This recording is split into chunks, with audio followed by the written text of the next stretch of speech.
Eldridge fan said it's a travesty that they did to Jor-El and Thomas Wayne in recent shows. They'll either ruin Alfred or gender swap him next.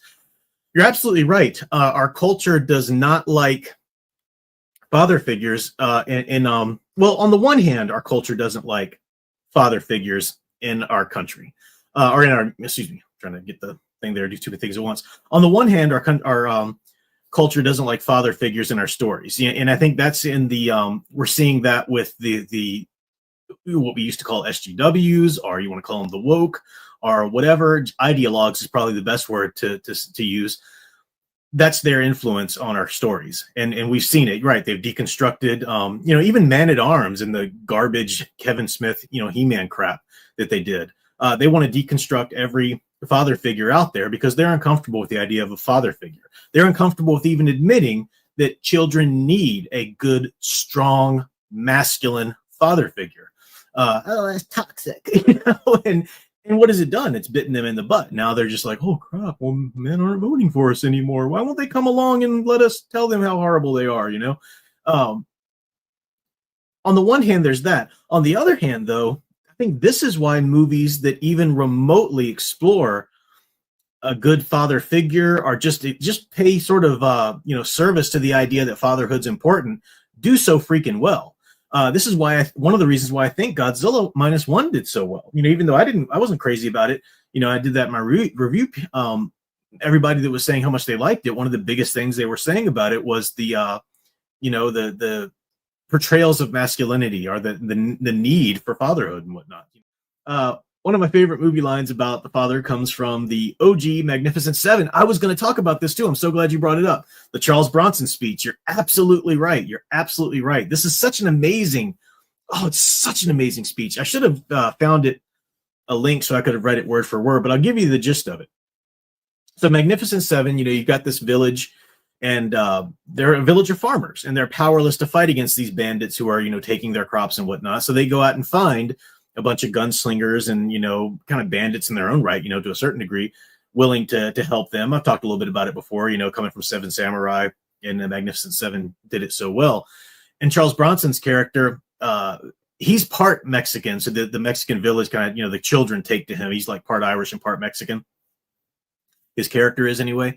And the children take to him. And at one point, the farmers are tired of fighting. They're scared. And they want to go ahead and let the bandits in and just sort of ask for forgiveness so they don't have to keep fighting and, maybe people dying and so forth.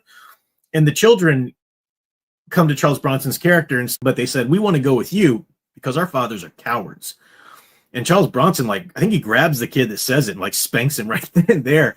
And he says, your parents are not cowards. He says, your fathers have made a choice every single day to live with the weight on their shoulders of worrying about you, worrying about your life, wanting to protect you and provide for you every single moment of their life. They choose to stay here in their home with you and your mother. They choose every day to get up and do grueling labor. They have made this choice. He said, that's a choice I couldn't make. He says, because he's a gunslinger. He's out there in the West. He said, I could never do that.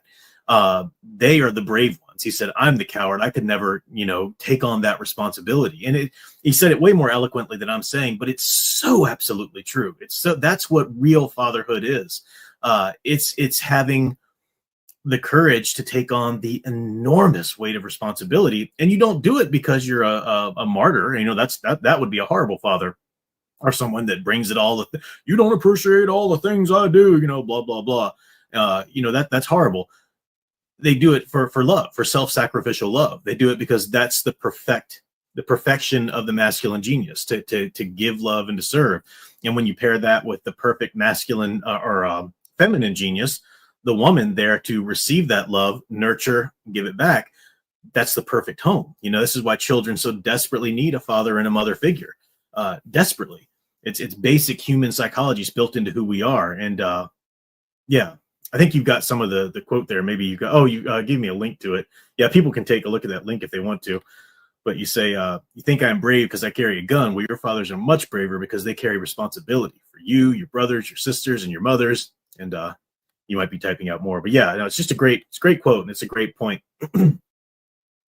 So we see a lot of that, anytime there's and I mean, we need mothers too, and good mother stories are important and whatnot. But you almost really can't tell a story about the need for motherhood without it reflecting on the need for fatherhood, and vice versa to some degree.